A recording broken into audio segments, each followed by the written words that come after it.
All right, now let's discuss the continued high costs of living. We are now joined via Zoom by Dr. Sifiso Ntombela, agricultural economist with the National Agricultural Marketing Council. Doctor, thank you so much for your time this afternoon. Now, South Africa's cost of living, of course, remains unaffordable for many. In fact, as per our previous report that you've just heard, the unions will be striking against what they call and what they believe is an impending economic collapse. Now, take us through exactly where the country is economically and if you foresee things getting better in the near future.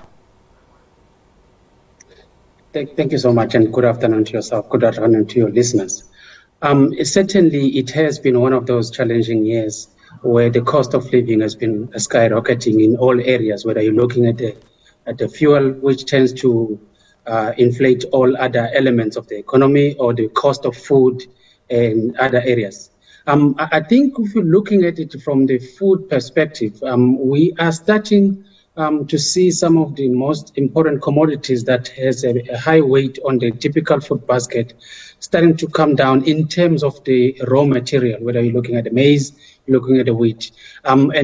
Usually there's a 2 to 3 months lag between the commodity prices and the actual price of food which the consumer pays in the retail. So we're hoping this is the start of a sign that perhaps maybe in the second half of the year, as we get into it stronger, there will be a much more relief in terms of food prices and also other areas of the cost of living as consumers start to recover, perhaps maybe from the high impact that we've seen that came along with the outbreak of the conflict between Russia and Ukraine in the early years, as well as the disruption that it had on the global supply chain of different commodities that we use for the variety of things that we use in the country.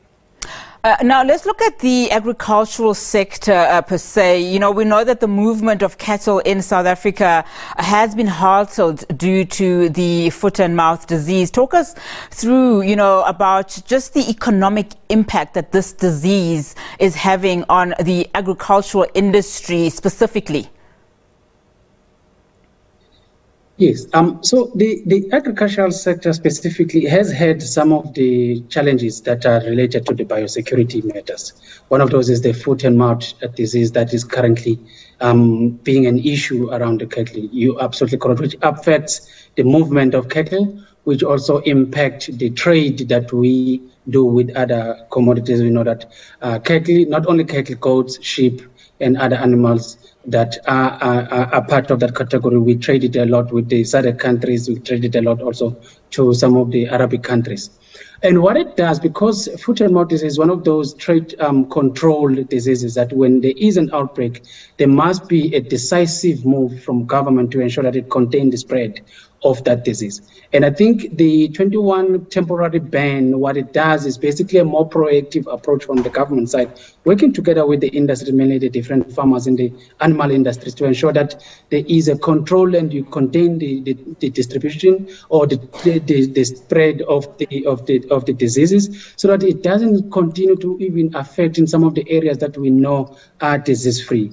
We know that in South Africa, especially in areas surrounding the Kruger National Park and in the northern part of KZN, and partly of those that are surrounded in Mpumalanga and Limpopo, are usually what we call the buffer zone areas, which are protected areas that they monitor them on continuous basis. So we're hoping with this temporary ban and the expanded vaccination program and the awareness program that we've seen together with the Minister of Agriculture, as well as MECs of provinces and industry captains have embarked on since last week, will yield the results sooner, so that by the time the 21-day ban is lifted or is reviewed, there is a strong confidence around the industries to show that at least we are containing the disease, and then we can allow the movement of fruit and movement of animals, as well as the trading on those animals. We're talking about exports. Another concern, of course, is in the citrus industry. We understand, of course, that the EU has now imposed some restrictions in as far as that industry is concerned. We know that this industry in particular, generates up to about 30 billion rands in export revenue. How will this hurt this industry in particular, especially if you look at just the sheer number of people that the citrus industry employs in South Africa, around the region of about 140,000? You're absolutely correct. I must perhaps maybe say that because we are blessed as a country in terms of the diversity of the environment and the soil types that allows us to produce these commodities. What I think we've seen with the citrus industry and Europe, which is one of our biggest export destinations for our citrus, and they imposed the regulations or the amendment in the regulation around the phytosanitary to monitor the disease on the false cod mottling, which is basically the pest that is contained, which from that regulation, they basically want in South Africa to have a force cooling into the product on the site before it departs on the shores, which basically what it does, it is a phytosanitary measure by the European, which is not necessarily grounded on scientific evidence as we know it and we have tested it from the South African perspective.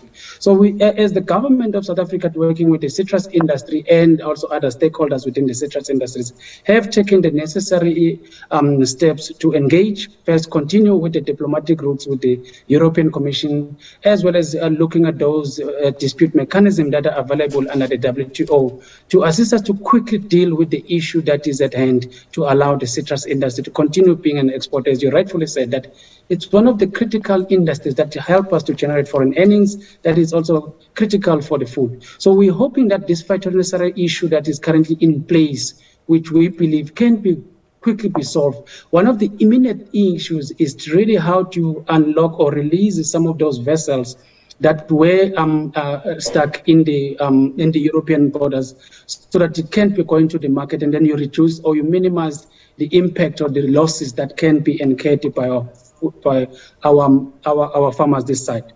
Perhaps maybe on this issue, which I must really emphasize, the issue of phytosanitary in the citrus industry and other industries, whether it's a false cod mottling or is a citrus black spot, the industry from South Africa working with government have put in very comprehensive disease management and pest management system that reduces the risk even on interception of these affected product to be exported into any international market, not only just the EU.